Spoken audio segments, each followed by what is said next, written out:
Hi, good afternoon. Welcome to our weekly Family Connections. Today we are visiting with our junior high charter operator partners, and we have several panelists with us. We have Jerry Russell, he is our head of schools at our junior high, and Rebecca Mabin is our dean of academics. We also have Valerie Morris, our public information officer, and Jesus Gomez is our Director of Equity. And so if anyone's needing language supports, we have Jesus here to help us. And so we will go ahead and get started. We have quite a few questions. I'm Rachel McLean, Assistant Superintendent of Learning and Innovation. And I think we've got everybody now. I forgot to introduce myself, but we have several questions and we're going to be jumping right in. As always, feel free to pop questions in the chat or the Q&A if you have things that are coming up as we're talking. We try to answer questions live as we are going through, but again, we do have a lot of questions today, and so we will be sharing this on our website, and any questions that we do not get to, we'll be addressing with other resources. So let's get started. So today we are talking about BrightThinker for the most part. So let's start off with just what is BrightThinker, and just give us some philosophy and effectiveness on the overall program.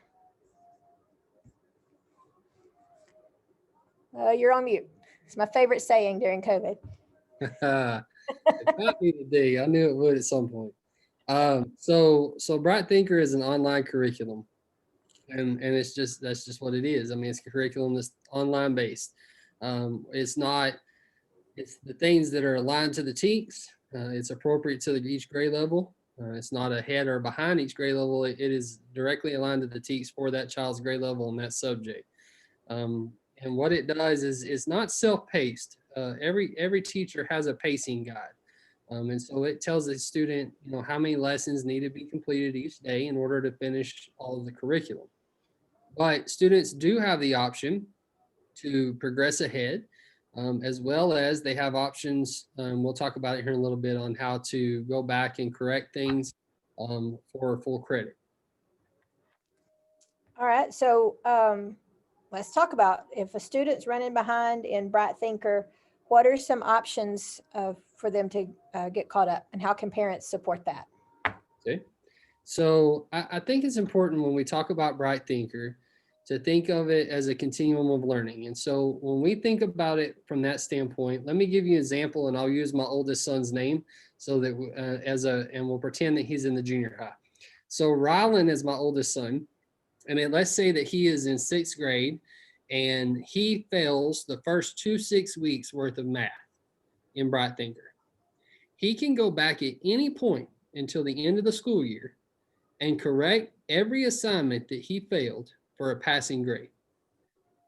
The purpose of that is so that he can gain mastery of that content. Everything that we do in BrightThinker is revolved around mastery. We want students to master what it is that they are learning. And so if they're unsuccessful the first time around, that's okay. On a report card, it may show that Rylan is failing. But 12 weeks from now, it may show that he went from a 40 the first 6 weeks to a 90 because he's gone back and he's mastered that information. And I think that's important that we move away from a 3-week, 6-week looking view, and we look at how is my student doing on the things that he is taking right now. Is he being successful? Is he not?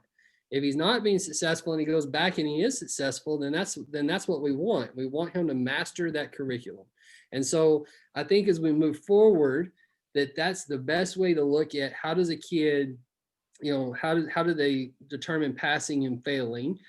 The only way that they fail the course is if they choose not to go back and learn that material or relearn it or work on it and master it. So that's the whole end goal for the year. Now, ways that students can get that time, we have what we call a win period, which is what I need. And so during that time, students have opportunities to work in their BrightThinker and get caught up, as well as some other things. We also have before school ACE. And some of our teachers also offer before school tutoring. So that's something, there's a time there. I believe it starts at 6 or 6:30 every morning and runs until school starts. We also have after school ACE, where students have been remanded to tutorials for a full 6 weeks if they failed that 6 weeks. And if a student just needs that extra time to be caught up, they can also attend those tutorials. So we have before school, during school, and after school are opportunities for the student to be able to make up those assignments. And they can work on it at home as well, And they correct? can also work on it 24/7 as long as you have internet access at the house. Okay. So if a parent has received a notice that their child is going to attend summer school or may have to attend summer school, there's plenty of options and we still have a lot of time, correct? To catch Yeah. that grade up. Yeah, Yes. Rebecca came off of unmute, so I'll let her talk. You know, in a year where we want to be very upfront and hey, inform parents ahead of time. We wanted to make sure that they understood that, you know, we're about to end our semester. So as currently right now, if they're feeling they don't have enough course credit to go on to the next grade, but there's still time. But if they continue, you know, not to go back and fix those grades, then, you know, summer school's the option. But there's plenty of things between when tutorials after school and before school, and then on Saturday school to fix that, and at home. I mean, you can still work from home as well. Okay. So some parents have questioned, that they only see their student grades at the 3 weeks and the 6 weeks, and then maybe their student says that their grades haven't been put in yet. So what's happening with that? Right. So depending on which subject and what grade level your child teaches, your child's teacher teaches, they could have upwards of 100 plus children that they have in their grade book. When you're talking about just 2 grades a week, that's 200 grades to put in a grade book every week. If you start talking about previous assignments, some kids will do 5 or 6 assignments to get caught back up in. And so now you're just turning that over. So what we asked of our teachers is that bare minimum at the 3-week and the 6-week markers that they get all of the grades caught up to that point. So anything that a child has done up to that point needs to be reflected in Skyward. Now we understand that they're human. We all are, and we all make mistakes. So what we've asked parents to do is if you look at your child's BrightThinker and you look at your child's 3-week and 6-week report cards, and you notice that there are grades that are incorrect or haven't been reflected, that you let one of our deans know, and the teacher, and we'll make sure that that gets corrected for you. We want to give the student credit for doing the work and for gaining that mastery. But we also don't want to overload our teachers on a weekly basis. And so some of our teachers have opted into doing it weekly. Others have waited till the 3-week and 6-week markers, but you should be seeing those at least reflected at the 3-week and 6-week. Okay, we're going to talk a little bit more about grades in just a few minutes, but I think that's very helpful. Rebecca, I'm sorry, I started over. No, it's fine. Then some teachers also use we know a couple of them will have a Google form that the kids would have to submit to say, hey, I fixed this assignment. And it's not just that they didn't do the assignment, it's that maybe they scored a 60 and they want to go back and make it to an 80. I mean, they can do that. There's some students that want to do that. And so that is something that, if it's a Google form, or they need to get with their teacher of how it's supposed to be communicated. Yes. Okay, all right, good deal. So has the teacher's role changed with the introduction of BrightThinker, and does the classroom look different than like a traditional classroom? Before It does. before we go, there is a question that has to do with the assignments real Oh, fast in the sorry, chat. I missed it. Yes. Because it kind of goes with what we just talked about. Okay, so in the chat, do the students know how they did on an assignment after it is complete? And do they have a general idea of how they're doing? Yes. They Yes. immediately will tell them how they did. And then even in their whole entire BrightThinker grade book, it's actually color coded. So if it's green, they're good to go and they can go on. So even if they're not for sure, okay, what do I need to make here? If it's a green, highlighted in green, it's assignment that the student, it's mastered. If it's in red, then that's definitely one, whether it's a lesson, whether it's a unit test, or even a quiz, then it's something that the student needs to go back and retry after they've had some intervention with the teacher. And so before we get into instruction, I do want to address grades a little bit more, just so every parent is on the same page. You cannot access the curriculum as a parent unless you're signed in as your student. So what we suggest to parents is have your child sit down next to you and log themselves into BrightThinker. Once they've done that, on the main screen, you'll see all of their subjects. And in the bottom right-hand corner, there's a little graph and it will say grades. If you click on that, it will show you all the due dates for the assignment. So you can see, that Ms. Maben assigned 2 assignments today, and you can see whether or not your child completed them, what their score was, how much time they spent in it. And if you actually click on that lesson, it will tell you what things they mastered and what things they did not. So it will tell you and it will tell you what lessons they need to go back to if they didn't do it well. So there's a lot of information there on that screen. If parents are struggling walking through that with their child, feel free to reach out to the deans. We'd love to schedule a time for the parent to come up or for us to Zoom with them and show them how to have that conversation with their child. Okay. Well, let's just, while we're talking about grades, let's just we'll grab a couple of these questions that have been submitted. Does BrightThinker and Skyward sync? And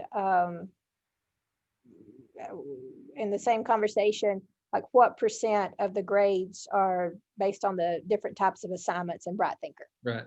So they do not sync. We are hopeful that in the future they will, but this was a new system to Snyder. And so that with our Skyward system at the current time does not sync. We are working on that. However, right now the teachers have to input those grades hand by hand individually from BrightThinker to Skyward, which is another reason why we ask for the 3-week and 6-week markers on the reviews. I will say, if you're thinking big picture, we want students to master concepts. Every unit is wrapped around a concept or multiple concepts. So the end game is for the student to be able to walk away from the test with full mastery of those concepts. We go 3 lessons and we take a quiz. If the kids are not successful in those lessons, we don't want them taking that quiz. And the reason why is because we are scaffolding it so that by the time they get to that test, they are going to be successful. If they're not mastering those lessons, they're not going to be successful in the quiz. If they're not successful in the quizzes, they're not going to be successful on the test. And so we want to make sure that students have all of those components in place and that we're remediating, that we're walking them through those things that they're struggling with. So our grading policy is 20% lessons, 30% quizzes. So between the lessons and the quizzes, that's 50% of their grade. Now that also will include a project. It will also include just any other things that the teacher has out there in that 20%. Okay, so but total in, that's 50%. The reason why the test is weighted at 50% on the other end is because we want to make sure that half of their grade comes from did they master or did they not master the content? Because they have to pass an EOC in high school so that they can get their diplomas. And we want to make sure that by the time they leave this junior high, that they are fully ready to be able to go into high school and be able to pass their EOC with the state. And so it is critical that they have a full concept mastery to 80 or higher so that they can walk into the high school and be prepared to be able to take those classes and do well. And so we are really moving forward on that. EOC is the end of course exam. Those happen in English 1. Well, it's all the Englishes and the maths and high school we'll get into that later. Algebra 1. Has So, history and biology, 5 of them. but they have to pass those. They have to pass those. And so it's important that we're setting them up to be successful on those. And so that's why those tests are heavily weighted. And that's why also we don't want the kids in the test before they're ready. And so let's go back to my son, Rylan, for a minute. If he's not ready to take that test, he may fail the 6 weeks because that's 50% of his grade. If he doesn't take it, it goes in as a 0. But what is more important? That he take that test and not do well on it, and not have any type of mastery whatsoever and go into the high school and not have any prerequisite skills, or that he waits until he's ready and able to do that test at an 80% or higher, and that he masters it. And from here on, we're good. Well, that may happen now, or it may happen 3 weeks from now. That's okay. We want him to master that content. And so we hope that the kids can hit our targets on when we have laid out for them to do it. But not all of our students are ready at that point to do that. They may have struggled with something, they may be behind, or they may just have not covered, they may not have a good grasp on some things, and that's okay. They're gonna get the credit once they've mastered it. I think that's a great explanation. Okay, so let's talk about the changing role of the teacher. So does it look different? I mean, this is the whole concept of BrightThinker and the grading. That's a big shift from traditional school. And so how has that impacted the teacher's role? So Responsive Education Solutions, in the partnership with the district, has a 5-year plan. We are in the first 6 weeks of a 5-year plan. And so there's a lot of things that are still needing to be adjusted in our instruction. There's a lot of things that still need to be adjusted in the way that we're approaching our curriculum. And so this is an ongoing learning process for our students, for our teachers, for our administrators, for the district. And so, we're trying to make sure that those things are happening at the pace that they should. But what I will tell you is we have 4 different IQ systems. We have directional, positional, elevational, and connectional. And basically all that means is that once a week, bare minimum, we want a teacher to give direct instruction. We want a student to be in some sort of research. We want a student to be connected to their learning, and we want them to work on either projects or in collaborative groups. Now, they can also work with a partner on their lessons. They can also use their notes for their quizzes. All of that is designed to where when they get up to the test, that they've had all the notes and the things that they need, the help and support they need. However, when they get to that test, they can't use anybody else or any notes. And so it's all a design there to help them study, help them get everything that they need to be successful when they get there. All right, so we've had some questions. We talked about this last time we had junior high on the family connections, but why doesn't BrightThinker show the child what they've missed on the quizzes or the test? You want to talk about that, Rebecca, or you want me to?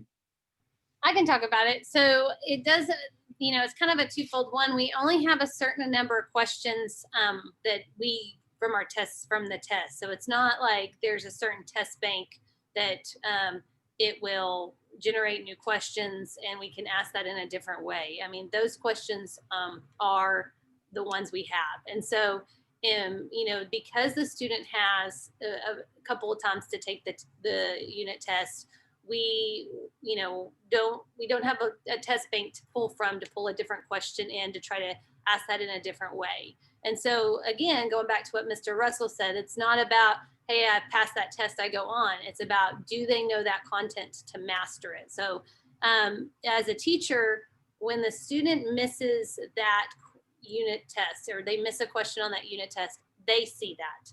And so that is that teacher's responsibility to go, okay, they didn't understand this concept. So either I need to go reteach them something and ensure that, they have it, or maybe I need to just go and say, hey, go back to your notes, go back to that quiz, or go back to that lesson and just go back through that part right there. So that even almost makes the student a little ownership of their learning, that they go, okay, this is what I missed. So it's almost a checks and balances, where it's not just, okay, you missed it. Okay, you missed question number 2, go back and try it again.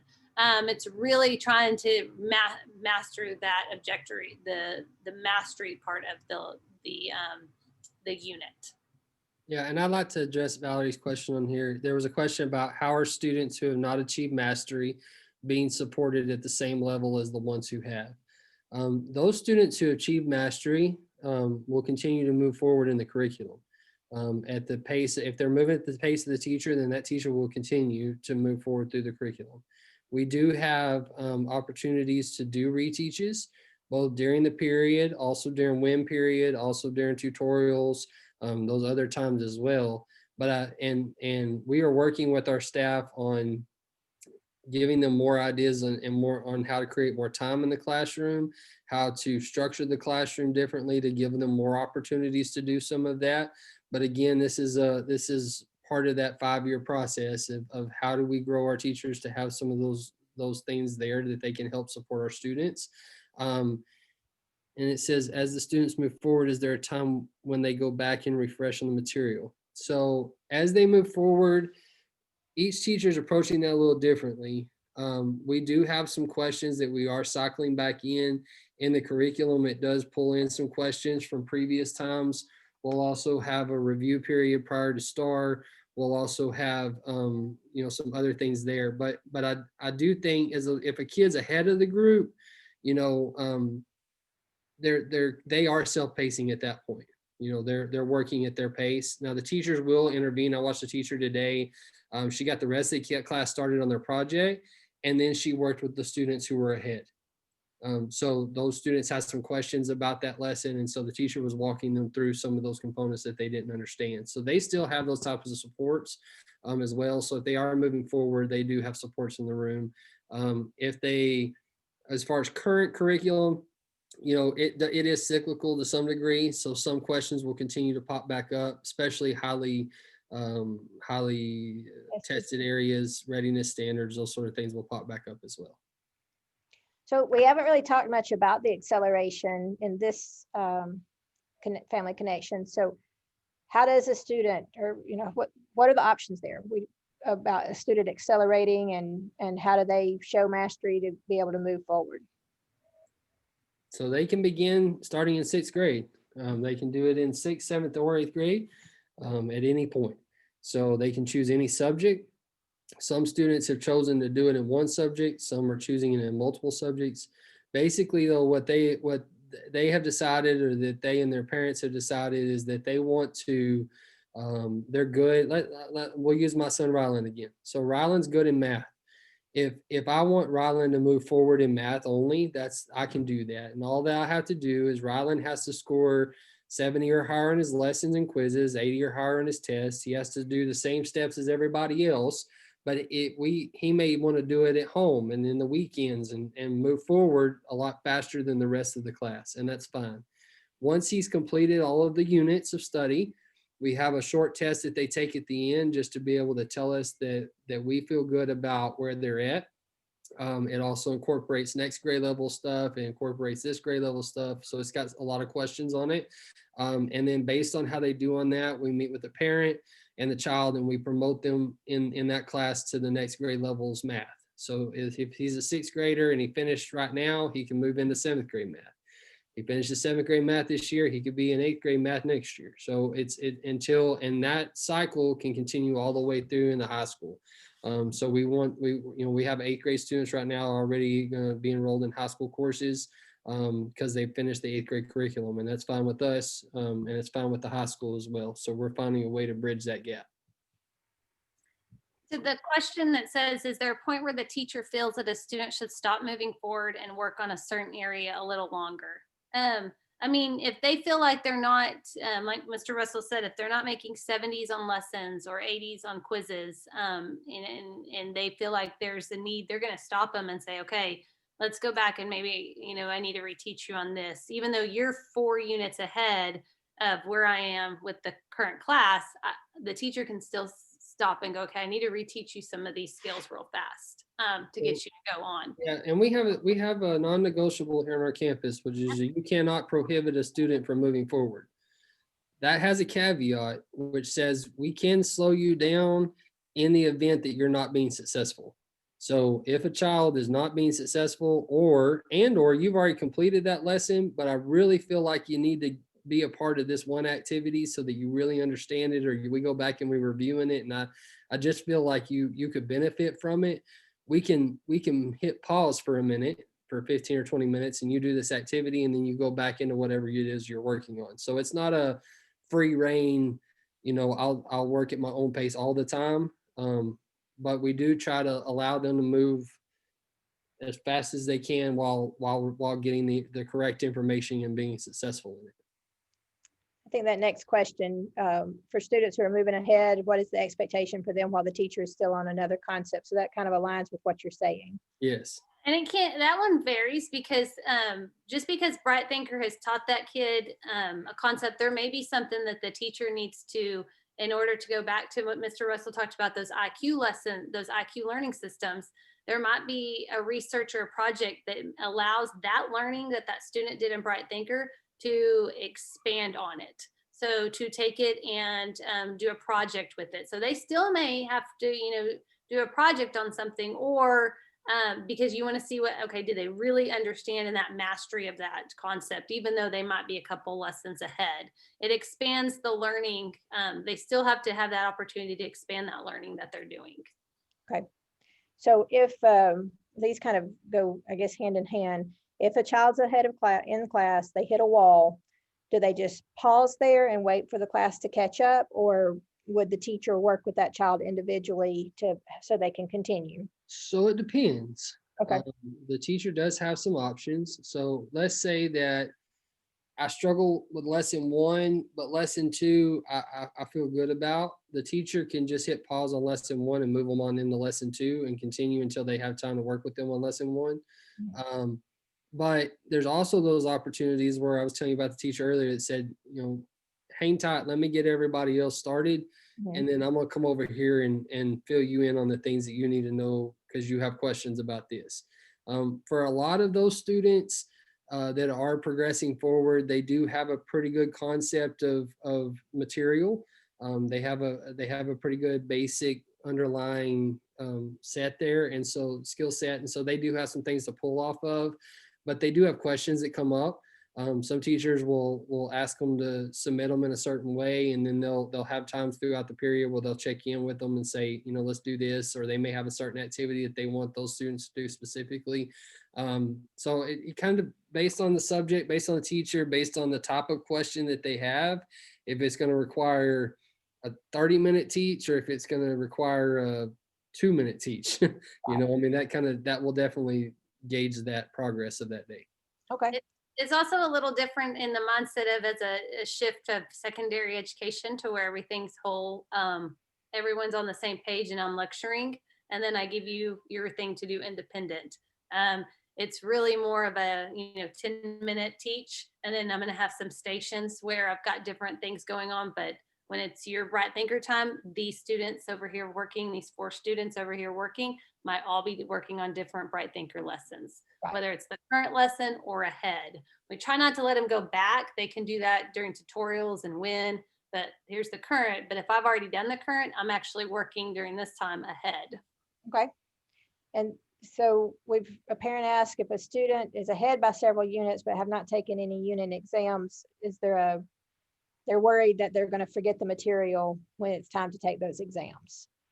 And that's when I would definitely get with the teacher on, making sure that the student, and that may be an email that needs to happen to the teacher. Hey, is my student ready to take the unit test? They feel like they are, but they want to make sure that they refresh. There's also, right before they take the unit test, we either have what's called an oral defense or a practice test. Mm-hmm. So it makes sure that when they're ready, they go, okay, I want to take the unit tests, and Mr. Russell's my teacher. He may ask me some questions just to ensure that I'm ready.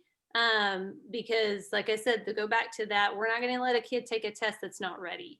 And that's the responsibility of the teacher. I've heard a teacher say, it's my job to make sure you pass this. It's your job to learn it, but it's my job to make sure you pass it. And you're going to be ready. You're going to take it when you're ready. So there's a couple points of check there just to balance that, that it's not just, okay, go take it, and then you fail it. They made sure that they were ready. Okay. All right. Sounds good. So we have about a minute left. We've covered a lot of material. Just kind of summarize the best way for our parents to know how their child is doing in BrightThinker. What's the best way? Yeah, go to the BrightThinker homepage, have your child log in, click on the bottom right-hand box of each subject, and then it will show you due dates, when they were completed, and the grade. And that's also where the grade has that color coding that Rebecca referred to. And even Yes. even the color coding is on the due date too. I've noticed that, or on the when they submitted it. So I And mean, then I would just make sure, I, as a parent, I would go back and just make sure that those grades are the same grades that are in Skyward, just to double check. Because like I said, there could have been a mistake made in that process of moving it from here to here. And if you have concerns about that, feel free to reach out to your teacher or to the deans, and we can double check on it. Okay, give us that Team of Dean's email. We'll type it in the. Type it in the chat. All right, that sounds good. So if that's the Team of Dean's email, we are out of time. I appreciate all of our panelists for your insights. This has been a great conversation. Let's see, let me share that to, yep, there you go. And then thank you, attendees and family members. So we will be back next week on Tuesday. We're actually going to be talking with our counselors regarding some social and emotional support topics. Everybody's a little stressed with 2020 and now 2021. And so that'll be our topics for next week. So we hope to have everybody back. You guys have a great afternoon. Thank you, panelists. Bet. Thank you. Bye-bye.